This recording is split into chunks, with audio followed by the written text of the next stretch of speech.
Hello friends, आप सभी का यूट्यूब चैनल पे स्वागत है। दोस्तों, आप सभी ने कई वीडियो को देखा होगा मेरे चैनल पे और लाभान्वित हुए होंगे। मेरे यूट्यूब चैनल पे कई प्रकार के वीडियो आपको मिल जाएंगे जो सिविल सर्विसेज से रिलेटेड होता है और मुख्यतः फोकस बीपीएससी पे होता है। चाहे वो बीपीएससी की किस प्रकार तैयारी करें, कौन सी बुक लिस्ट होनी चाहिए, क्या हमारा स्ट्रेटजी होना चाहिए, कई प्रकार की वीडियो आपको मिलेंगे। दोस्तों, आप सभी इससे लाभ लें और मैं कोशिश करता हूं अपने बिजी शेड्यूल में कुछ टाइम जो अभ्यर्थी हैं, जो सिविल सर्विसेज की तैयारी कर रहे हैं, उनके लिए मैं निकाल पाऊं और मुझे अच्छा लगता है कि आपको मोटिवेट करूं, आपको कुछ नॉलेज दे सकूं। इससे हमें भी संतुष्टि मिलती, चूँकि एक अगर आप लोगों के बीच नहीं आता हूं तो मुझे लगता है कि मैं किसी को कुछ दे नहीं पाया हूं।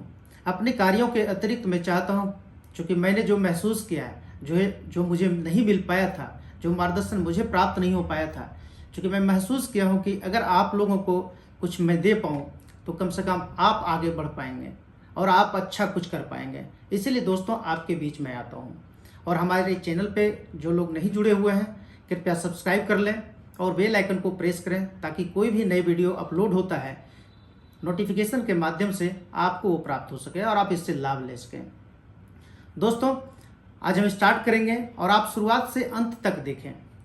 इस वीडियो को शुरुआत से अंत तक देखें और कहीं ना कहीं आपको फ़ायदा ज़रूर होगा। और मैं हमारा एक प्रयास होता है कि आपको मैं फ़ायदा दे सकूं।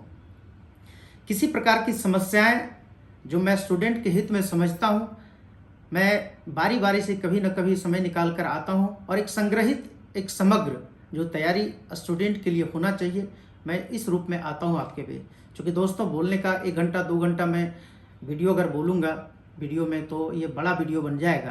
तो इसलिए मैं आज मेरा जो तैयारी आपके लिए होना चाहिए, क्या होना चाहिए और कैसा स्टूडेंट महसूस करते हैं, तो मेरे जो आज वीडियो होंगे वो शुरुआत से अंत तक देखेंगे। क्योंकि नए जो छात्र होंगे, नए जो अभ्यर्थी होंगे, जो बीपीएससी या सिविल सर्विसेज की तैयारी करना चाहते हैं, उन सभी के लिए होगा।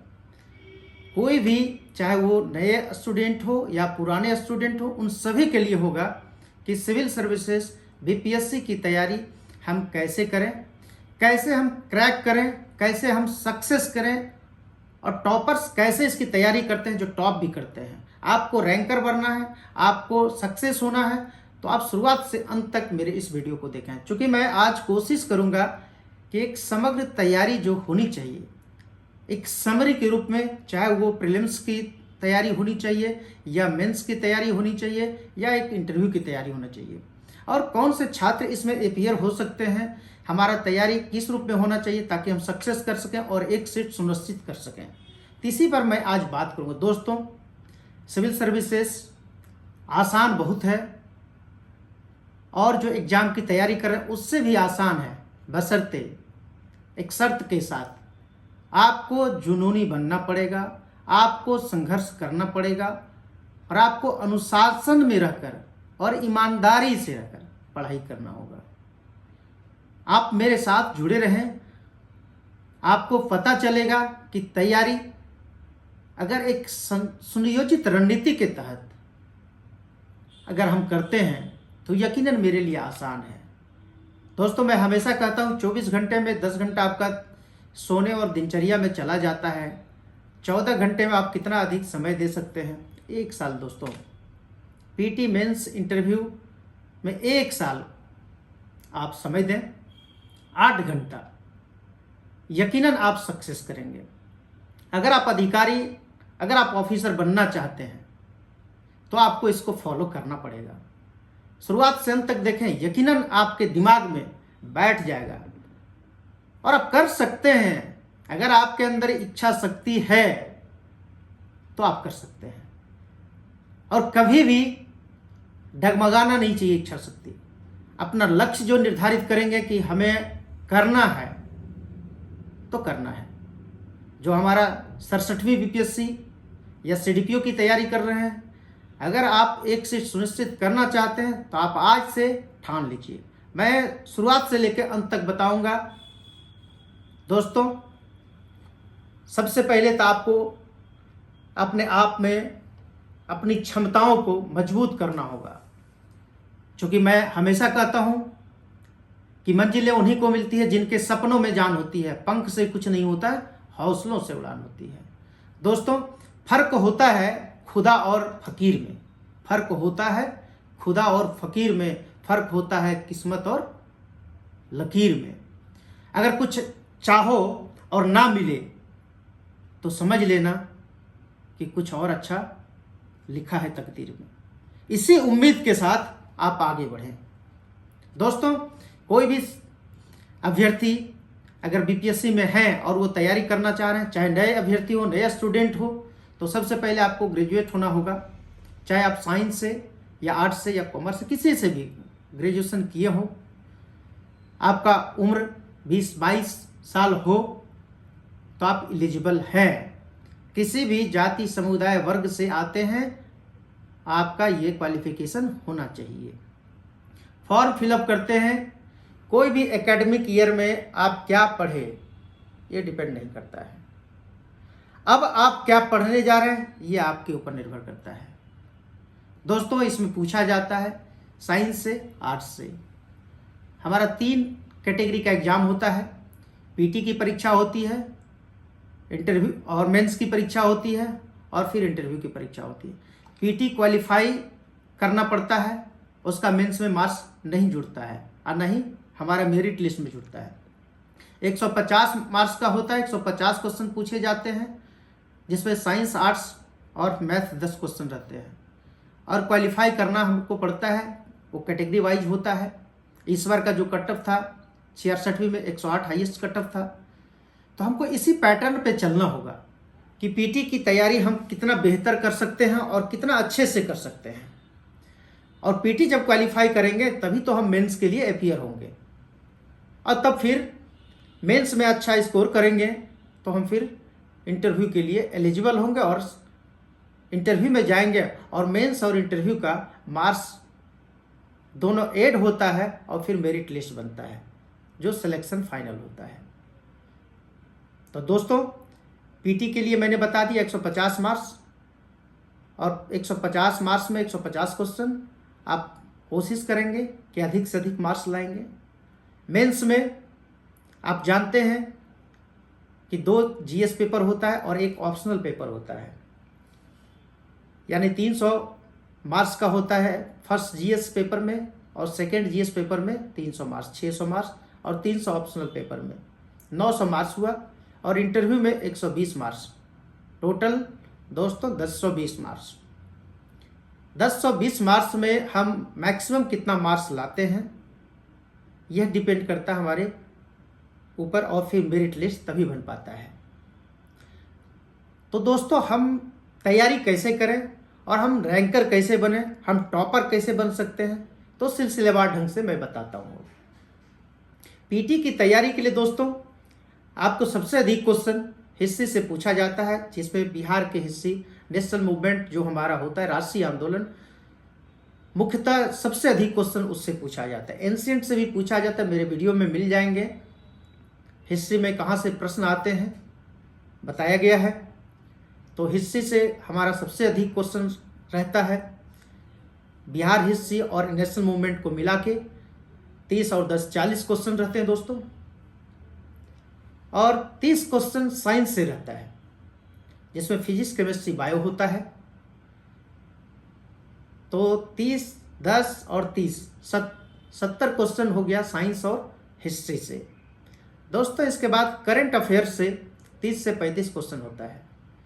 मैंने बताया था विगत 1 साल के अंदर, 6 से 1 साल के अंदर जो भी राष्ट्रीय अंतर्राष्ट्रीय घटनाएं हुई है, राष्ट्रीय अंतर्राष्ट्रीय प्रमुख समाचार हुए हैं, खोज हुए हैं, आविष्कार हुए हैं, या जितने प्रकार के भी आप मैगजीन में देखते हैं या न्यूज़पेपर हो, चाहे वो समाचार हम सुनते हो, टीवी का डीडी न्यूज़ देखते हो, राज्यसभा टीवी देखते हो, या जो न्यूज़पेपर पढ़ते या कोई मैगजीन प्रतियोगिता दर्पण पढ़ते हो, तो इन सब से आपका करंट अफेयर्स बनता जाता है और उसको हम कॉपी में नोट करते जाते हैं, या घटना चक्र भी ले लेते हैं। तो दोस्तों, इन सब से हम करंट हमारा कंप्लीट हो जाता है। चूँकि 40 क्वेश्चन, 30 क्वेश्चन 30 से 35 क्वेश्चन बहुत मायने रखता है। और उसमें करेंट से कोई भी होता है, चाहे वो पॉलिटिक्स से रिलेटेड हो, इकोनॉमिक्स से रिलेटेड हो, चाहे साइंस एंड टेक्नोलॉजी या साइंस से रिलेटेड हो, तो इन सबसे प्रश्न आते हैं जो करंट हमारा सेक्शन होता है। तो दोस्तों, हिस्ट्री से हमारा क्वेश्चन हो गया। हिस्ट्री से मैंने बताया था क्या पढ़ना है। हिस्ट्री से मैंने बताया था एनसीईआरटी और एस.के. पांडे की बुक के बारे में बताया था, आप जरूर ले लें, पढ़ें। करंट के लिए मैंने बताया था न्यूज़पेपर पढ़ें, टीवी को देखें, जो समाचार चैनल है डीडी न्यूज़ या राज्यसभा टीवी, अखबार पढ़ें, दैनिक भास्कर और दैनिक जागरण के बारे में मैंने बताया था, कोई एक पढ़ें। तो यहाँ से आपका हिस्ट्री और करंट कवर हो जाता है। इसके बाद दोस्तों, इंडियन पॉलिटी में मैंने बताया था कंसेप्ट क्लियर होने के लिए एनसीईआरटी को पढ़ सकते हैं, और नहीं तो फिर लक्ष्मीकांत, अगर आप पहले से तैयारी कर रहे हैं तो लक्ष्मीकांत बेटर है, इंडियन पॉलिटी आपका कवर हो जाएगा। दोस्तों, ज्योग्राफी के बारे में मैंने बताया था, ज्योग्राफी से प्रश्न आते हैं जिसमें बिहार, चाहे बाढ़ सुखाड़, नदियाँ जो भी है, चाहे जलवायु से रिलेटेड, आप उसको महेश बर्णवाल की किताब पढ़ सकते हैं। साइंस टेक्नोलॉजी के बारे में बताया था, और व्यास मनोरमा की पुस्तक वो पढ़ सकते हैं, लुसेंट की किताब पढ़ सकते हैं। प्रत्युक्ता दर्पण अतिरिक्तांक सीरीज इकोनॉमिक्स का आता है, आप उसको ले लें। दोस्तों, इन सब को अगर पढ़ते हैं और इन सब का अगर हम अध्ययन करते हैं, साइंस का मैंने कहा था लुसेंट सब्जेक्टिव ऑब्जेक्टिव आती है, और एक बिहार जो हिस्ट्री है, बिहार एक परिचय, इम्तियाज अहमद की किताब, उसको पढ़ लीजिए। इतने किताब को आप पढ़ के पीटी निकाल सकते हैं, पीटी क्वालिफाई कर सकते हैं। और इसके बाद जो प्रीवियस ईयर बीपीएससी का क्वेश्चन बैंक है, जो विगत 10 सालों में, 10 वर्षों में पूछा गया है, आप उसको पढ़ लें, यकीनन आप पीटी के लिए क्वालिफाई कर जाएंगे।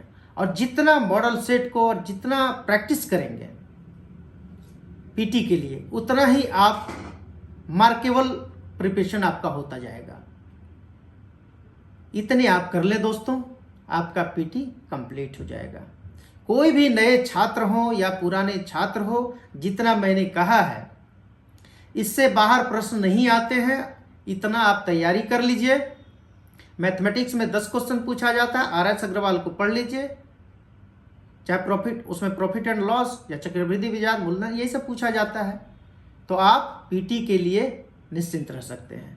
यही पढ़ना, इससे ज़्यादा नहीं पढ़ना है। किसी ने कमेंट किया था, मेरे पास बहुत सारे राइटर का बुक है, मेरे पास सारी चीज़ उपलब्ध है, लेकिन मैं क्या पढूं समझ नहीं आता है। तो दोस्तों, मैं हमेशा कहता हूं कि लाइब्रेरी आप ना बना दें अपने स्टडी रूम को।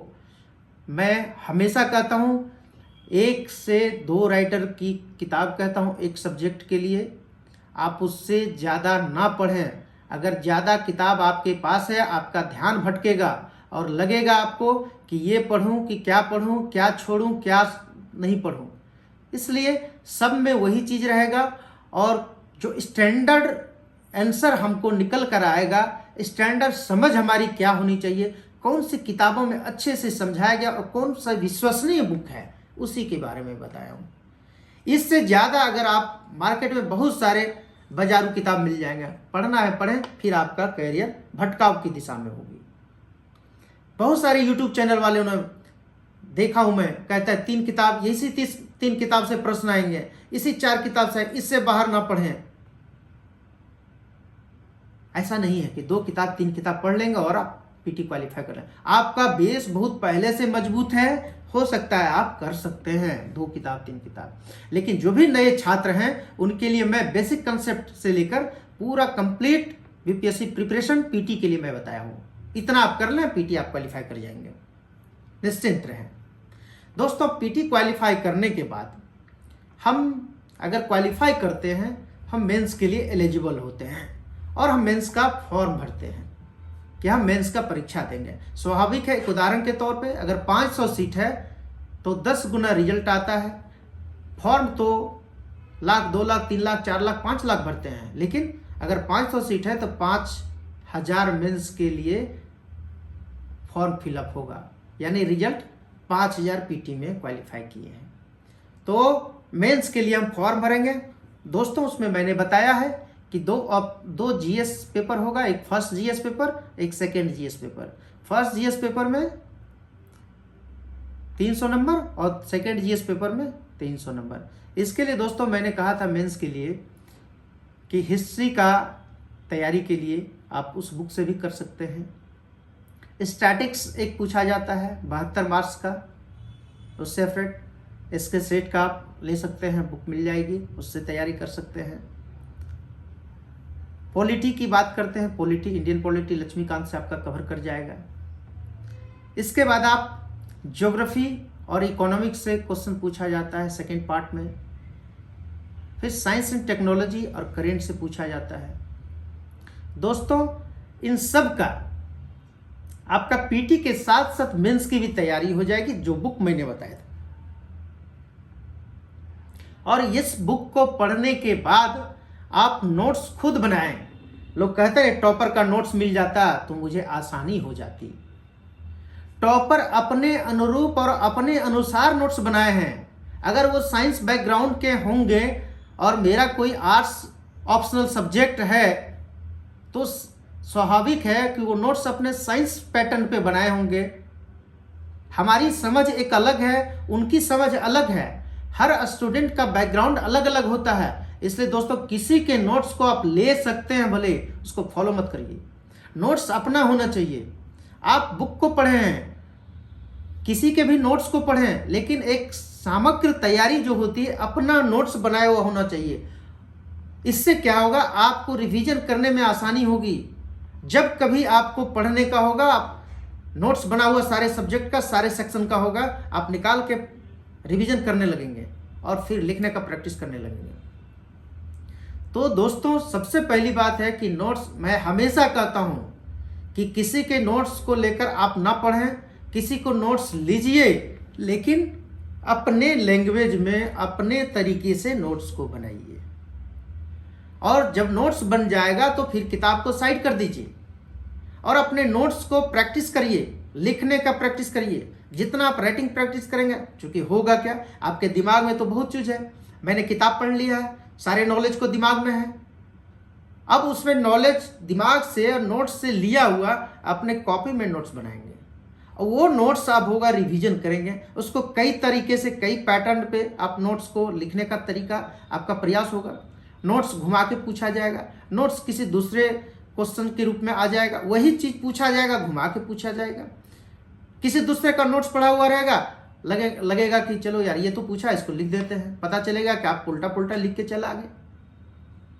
इसलिए पढ़िए सब कुछ, नोट्स अपना बनाइए और उसको फॉलो करिए, उसी को रिवीजन करिए। और जितना आप, चूंकि आपके दिमाग में सब कुछ रहेगा, लेकिन आप लिखने का प्रैक्टिस नहीं करेंगे, आपसे लिखा नहीं जाएगा और एग्जाम हॉल में क्या होगा, जानते हुए क्वेश्चन छूट जाएगा। तो इसलिए हर एक सब्जेक्ट को अपने तरीके से नोट्स बनाए, चाहे वो जीएस का हो, चाहे हम इंटरनेशनल रिलेशन या पड़ोसी देशों के साथ संबंध की बात करते हो, अपने तरीके से नोट्स बनाइए और करंट को कंक्लूड करिए, ऐड करिए उसमें। एक ऑप्शनल सब्जेक्ट फिर होता है दोस्तों, जीएस की तैयारी कर लेते हैं, इसके बाद हमारा एक ऑप्शनल सब्जेक्ट होता है। दोस्तों आपको लगेगा कि 600 मार्क्स का जीएस फर्स्ट सेकंड पेपर है, इस पर अधिक फोकस करेंगे, और ऑप्शनल तो 300 मार्क्स का है, इसको फोकस कम करें। दोस्तों आपने रिजल्ट भी देखा होगा, ऑप्शनल टॉपर बना देता है, ऑप्शनल रैंकर बना देता है। ऑप्शनल का सिलेक्शन मैंने भी बताया था कि कैसे करना चाहिए। ऑप्शनल का सिलेक्शन भी होना चाहिए किस रूप में, ऑप्शनल का सिलेक्शन हमारा बैकग्राउंड होना चाहिए। अगर मैं एकेडमिक में रखा हूँ उसको, ग्रेजुएशन मैंने उस सब्जेक्ट से किया, अगर इंटरेस्टेड है सब्जेक्ट तो मैं उसको रखूँ। अगर हम एकेडमिक किसी तरह यूं ही पास कर गया हो और इंटरेस्ट नहीं है, ज़बरदस्ती रख लिया था, और आज हमें सिविल सर्विसेज में ऑप्शनल सब्जेक्ट के रूप में रखना है, दोस्तों इंटरेस्ट जब हो जिस सब्जेक्ट में तभी रखना चाहिए। देखा देखी तो कभी नहीं रखना चाहिए कि मेरे मित्र जिस सब्जेक्ट को रख रहे हैं उसी सब्जेक्ट को हम रख लें। अगर कोई दोस्त हमारा मैथमेटिक्स बैकग्राउंड का है और वो मैथमेटिक्स रख लिया, मैं आर्ट्स का स्टूडेंट हूँ तो मैं आर्ट्स स्टूडेंट मैथमेटिक्स कैसे रख लूँगा? ये तो हमारे करियर के साथ नाइंसाफी होगा। इसलिए दोस्तों ऑप्शनल विषय का चयन करना समझदारी का काम होता है। आप 1 महीना समय ले लीजिए, 2-3 विषयों को अध्ययन कर लीजिए, पढ़ लीजिए, आपकी समझ कितनी हो रही है, आपका इंटरेस्ट कितना हो रहा है, तब आप ऑप्शनल का सिलेक्शन करिए। देख के तो किसी मित्र को मत करिए, क्योंकि कैरियर आप बनाने जा रहे हैं, आप क्रैक करना चाह रहे हैं, आप सक्सेस होना चाह रहे हैं, आप टॉपर बनना चाह रहे हैं, तो टिप्स ये जरूरी है। अगर टॉपर बनना है, अगर सक्सेस होना है, तो जो मैं बताने जा रहा हूं ये ईमानदारी से और पूरी शिद्दत के साथ बताने जा रहा हूं। मैंने अनुभव जो किया है, मैंने जो अनुभव किया है उसी चीज को मैं साझा करता हूं। मैं कोई बनावटी बात नहीं करता हूं। इंस्टीट्यूट में जाएंगे, बनावटी बात आपको कह देंगे। हिस्ट्री, किसी इंस्टीट्यूट वाले एक टीचर को मैंने देखा बोलते हुए, अगर आपको रिजल्ट देना है तो हिस्ट्री लेकर आगे बढ़ जाइए। दोस्तों, इससे आपके ऊपर थोपा जाता है कि आप इसी सब्जेक्ट को रखिए। अगर किसी इंस्टीट्यूट में उसी सब्जेक्ट का टीचर है तो हमें लालायित और हमें प्रोत्साहित इस रूप में कर रहे हैं, मेरे करियर के साथ खिलवाड़ कर रहे हैं कि आप इसी सब्जेक्ट को रखिए। कभी नहीं, आप अपने इंटरेस्ट के अनुसार अपने सब्जेक्ट को रखिए। दोस्तों, बिल्कुल निष्पक्षता के साथ मैं बात करता हूं। मेरी कड़वी बात लगेगी, लेकिन मैं निष्पक्षता के साथ स्टूडेंट के हित में बात करता हूं, आपके करियर के हित में बात करता हूं। इसके बाद दोस्तों, आप ऑप्शनल सब्जेक्ट का चयन कर लिए हैं। ऑप्शनल सब्जेक्ट चाहे वो आप हिस्ट्री ही क्यों ना करो, या एंथ्रोपोलॉजी करें, या ज्योग्राफी करें, पब्लिक एडमिनिस्ट्रेशन करें, पॉलिटिकल साइंस करें, जो भी सब्जेक्ट करें। मैं किसी एक सब्जेक्ट की बात नहीं कर रहा हूं। जो सब्जेक्ट आपको इंटरेस्ट लगता हो उस सब्जेक्ट को ऑप्शनल विषय का सिलेक्शन करें, और जब कर ले तो कभी बदलने का ना सोचें। इसलिए मैं कहा हूं 1 महीना वक्त ले लीजिए, समय ले लीजिए ऑप्शनल विषय का चयन करने के लिए, लेकिन जब ले लिए हो तो कभी किसी के बहकावे में नहीं आना है और उस ऑप्शनल सब्जेक्ट में डूब कर पढ़ना है कि मुझे इसी के साथ जाना है और इसी को मैं करियर के रूप में अपने मंजिल को हासिल करूंगा। जब भी डिसीजन लें, ठोस डिसीजन लें, कभी भी अपने करियर के साथ खिलवाड़ न करें, क्योंकि बार बार बदलना ऑप्शनल सब्जेक्ट भी आपके लिए हानिकारक होता है। क्योंकि दोस्तों, आप एक बार फॉर्म फिलअप करते हैं, 2-3 साल आपका यूं ही बर्बाद हो जाता है। इसलिए अपने करियर को संवारने के लिए समय बहुत ही बहुमूल्य है, इसको बर्बाद ना होने दें। इसके बाद दोस्तों, हमारा मेंस, जब हमारा ऑप्शनल सही जाता है, हमारा जीएस फर्स्ट सेकंड पेपर हो जाता है, एक क्वालिफाइंग मार्क होता है जो हिंदी पूछा जाता है, 100 मार्क्स का रहता है, तो 30-35 नंबर तो यूं ही आ ही जाता है। चूँकि आप इतने दिनों से पढ़े हैं तो हिंदी कोई खास नहीं होता है। 30 मार्क्स 35 मार्क्स लाना आसान है और इसके लिए बहुत मेहनत करने की आवश्यकता नहीं है। सिलेबस को देख लेंगे, संधि समास, संधि विच्छेद, व्याकरण, यही सब पूछा जाता है, आप बिल्कुल उसको पढ़ेंगे। निबंध पूछेंगे, सही गलत किया जाता है तो उसको आप आराम से कर सकते हैं, उसमें कोई दिक्कत की बात नहीं है। इसके बाद जीएस और हमारा ऑप्शनल पेपर, अगर मार्क्स हमारा अच्छा आता है, आप टारगेट लेकर चलें कि मैं मेंस में 900 मार्क्स का है, 600 650 मार्क्स लाऊंगा। ये मान के चलना चाहिए। आखिर दोस्तों, कौन लाता है? और आप आंसर जब बहुत मायने रखता है मेंस में 900 मार्क्स का, आप 900 मार्क्स में जितना अधिक मार्क्स लाएंगे आपके लिए उतना ही सिलेक्शन के लिए फायदा होगा, आप उतना ही और आगे जाएंगे। मैंने कहा था नोट्स बनाकर प्रैक्टिस करने के लिए, लिखने के लिए, इसलिए कहा था टॉपर यही करते हैं। लोग समय देखते हैं कि समय ज़्यादा लिखने में चला जाता, लिखने से कोताही बरतते हैं।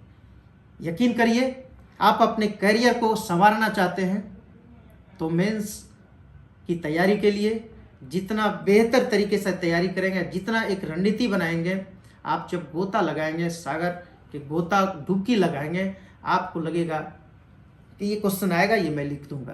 कहीं से आपको लगेगा, अपने आप में ये लगने लगेगा मेरी तैयारी एक समग्र और औसत दर्जे में तो जरूर हो चुकी है। जैसे ही आप आगे बढ़ते जाएंगे आपको लगेगा कोई भी टॉपिक पूछा जाएगा मैं लिख दूंगा। दोस्तों, आप करेंट से जो क्वेश्चन सेक्शन पूछा जाता है ये एक दिन से नहीं होता है। मैंने कहा था अखबार में संपादकीय को पढ़िए, राष्ट्रीय अंतर्राष्ट्रीय संबंधों के बारे में डीडी न्यूज पे भी डिबेट होता है, उस पर देखिए। इन सब सेक्शन को अगर आप पढ़ते हैं तो एनालिसिस करिएगा, एक व्यवहारिक ज्ञान हो जाता है। उसके कटिंग को पेपर को भी रखिए और उसको नोट्स बनाइए, क्योंकि करंट में किसी देश के साथ, पड़ोसी देशों के साथ संबंधी भी पूछ दिया जाएगा, ऊर्जा के बारे में पूछ दे, परमाणु से रिलेटेड पूछ दे, अंतरिक्ष से पूछ दे।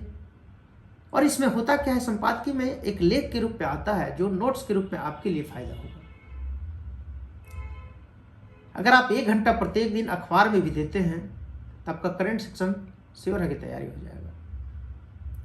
तो एक व्यवहारिक ज्ञान जो हमारा होता है, बौद्धिक क्षमता विकसित होती है अखबार पढ़ने से। और मेंस की तैयारी जब करते हैं, क्योंकि दोस्तों मेंस की तैयारी जो करते हैं, मेंस लिखने का शैली अच्छा होना चाहिए और एक प्रभावी और अट्रैक्टिव आंसर कैसे होना चाहिए मैंने वीडियो में बताया था, आप लोगों ने देखा होगा, नहीं देखा होगा तो देख लें। प्रभावी आंसर कैसे लिखें उसको जरूर फॉलो करें, क्योंकि टॉपर इसी सब चीज़ को थोड़ा डिफरेंट आउट से करते हैं, जिसके कारण 100 मार्क्स आपसे अधिक आते हैं सब मिलाकर और टॉप कर जाते हैं। और जितना मार्क्स हम बेहतर तरीके से मेंस में करेंगे उतना ही फिर हमारे लिए इंटरव्यू में फ़ायदा होगा, क्योंकि 900 मार्क्स ये अपने हाथ में है। मेंस का एग्जाम हम देने जा रहे हैं तो ये 900 मार्क्स हमारे हाथ में है, लेकिन 120 मार्क्स का इंटरव्यू जो होने वाला है वो बोर्ड के सदस्यों के हाथ में है। और इसके बाद अगर हम एलिजिबल हो जाते हैं, मेंस क्वालिफाई कर जाते हैं, तो दोस्तों इंटरव्यू के लिए टेंशन नहीं है। अगर मेंस में अच्छा स्कोर करेंगे, इंटरव्यू में जितना नंबर देना हो कोई फर्क नहीं पड़ता है, मेरा सिलेक्शन हो जाएगा। क्योंकि 120 मार्क्स है, 50 में 60 भी दे कोई फर्क नहीं पड़ेगा, मेरा इधर मार्क्स ज़्यादा आ जाएगा। क्योंकि मैं भी दोस्तों मेंस में इतना मार्क्स लाया था कि इंटरव्यू में 0 देता फिर भी मेरा रिजल्ट होता, इसलिए मैं कहा हूँ इस बात को। और इंटरव्यू में कुछ नहीं तैयारी करनी है, आपने जो सब्जेक्ट को रखा है ऑप्शनल में, आपने जीएस को रखा तो सबके लिए कंपलसरी है, उसको सरसरी निगाह से देखूंगा। एकेडमिक की तैयारी में मेरा किस सब्जेक्ट से रहा है, ऑप्शनल में अगर चयन किया है तो किस सब्जेक्ट से है, बस उनको जो एक तरह से प्रचलन टॉपिक होता है या जिनसे सवाल किए जा सकते हैं, उनको छोटे छोटे टॉपिक में प्रश्न बनाएंगे। किस जिले से बिलोंग करते हैं, हमारे जिला की क्या भौगोलिक स्थिति रही, वहाँ की सामाजिक सांस्कृतिक ऐतिहासिक क्या रहा है, उन सबको हम पॉइंट आउट करेंगे और नोट डाउन करके इंटरव्यू के लिए हम तैयार करेंगे सब चीज़ को।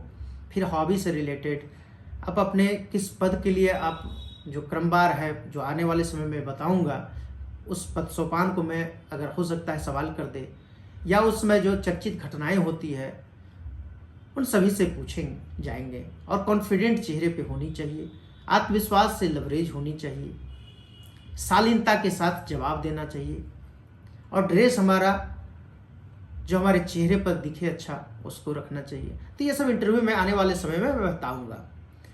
और इंटरव्यू कॉन्फिडेंट के साथ जवाब देना चाहिए। जो सवाल का जवाब नहीं दे सकते हैं उसमें सॉरी बोल दीजिए, आपसे नेक्स्ट सवाल किए जाएंगे।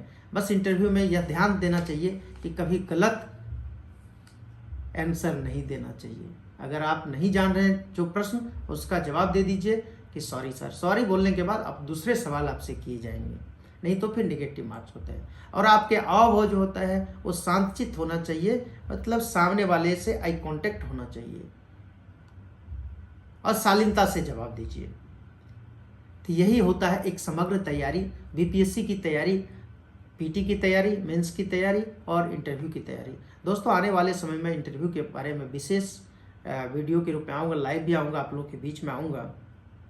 तो मैं कोशिश करता हूँ कि आपके लिए क्या बेहतर हो सकता है, आप बीपीएससी कैसे क्रैक कर सकते हैं, इन सभी बातों पर मैं आज विशेष रूप से आया था कि एक नए अभ्यर्थियों के लिए भी पीटी और मेंस की तैयारी कैसे की जानी चाहिए और क्या क्या होता है इसमें, ये जानना आवश्यक था। तो इसलिए मैंने बताया कि बीपीएससी पीटी के लिए, मेंस के लिए और इंटरव्यू के लिए 3 टर्म होते हैं, तीनों चरणों से गुजरना पड़ता है और फाइनल हमारा सिलेक्शन होता है। तो दोस्तों इन सब चीज़ का ख्याल रखना चाहिए। और सफलता कोई शॉर्टकट तरीका नहीं होता है कि बस इसको कर लिए। दोस्तों कई मित्रों को, कई छात्रों को मैंने देखा है, कहते हैं कि लक साथ नहीं दिया। लक दोस्तों उसी के साथ होता है जो मेहनत करते हैं। लक चल कर नहीं आते हैं, लक बनाना पड़ता है, और लक उसी के साथ होता है जो मेहनत करते हैं। आप मेहनत करेंगे, लक आपके साथ होंगे। ईश्वर भी उसी के साथ होता है जो मेहनत करते हैं, क्योंकि ईश्वर भी देख रहे हैं कि मेहनत करने वाले के साथ अच्छा कुछ होना चाहिए। और जो दिन रात सोएंगे ही, उसके साथ क्या लक साथ देगा? जो आज सो रहे हैं, आने वाला समय उसके लिए बड़ा ही कठोर होगा। उनके सोने के लिए चिंता होगी, सो नहीं पाएंगे। और अगर आज जो 1 साल जो नींद को भगा देंगे, जाग जाग कर पढ़ेंगे, आने वाले समय वो चैन से सोएंगे। इसलिए दोस्तों, अपने लक्ष्य को निर्धारित किए हैं तो नींद को भगाइए। कहते मन पढ़ने में नहीं लगता है। मन पढ़ने में इसलिए नहीं लगता है क्योंकि आपके लक्ष्य ही आपके पास नहीं है। अगर लक्ष्य निर्धारित कर दिए, अपना गोल सेट कर दिए हैं, तो आपको पढ़ने में बिल्कुल मन लगेगा। मन तो तभी नहीं लगेगा, आपके मन में ये बात आएगी कि मेरे से होगा कि नहीं, क्या पता मेरे से होगा कि नहीं। जिस दिन आपको ये लगे क्या पता मेरे से नहीं होगा, उसी दिन आप यह मानिए कि मेरे से ही होगा। देखिए, आपका नींद नहीं आएगा। इसलिए दोस्तों, मैं कहता हूं, दोस्तों, आप किसी की बात मत सुनिए, किसी की आलोचना को मत लीजिए। आप आगे बढ़िए, प्रेशर में कोई काम न करें। और आनंद से जिस दिन पढ़ने लगे, जिस दिन आनंद से खुशी होकर पढ़ने लगे, आपका रिजल्ट सामने दिखने लगेगा। जिसने भी त्याग और तपस्या किया है, कठोर परिश्रम और कठिन परिश्रम किया है, जिसने यह मान लिया है कि first and last do and die, क्या आपको इसी लक्ष्य को अंतिम लक्ष्य मानना है? तो दोस्तों, बिल्कुल होगा। इसको मानकर चलना चाहिए। मंजिल बनाया हुआ नहीं रहता है, मंजिल बनाना पड़ता है। रास्ते तो सबको पता है, रास्ते में बहुत सारे कांटे भी हैं, चुभेंगे भी हैं, लेकिन निकलना भी हम ही को है। जिनको यह आ गया, उनके लिए मंजिल क्या, रास्ता सब दिखने लगेगा।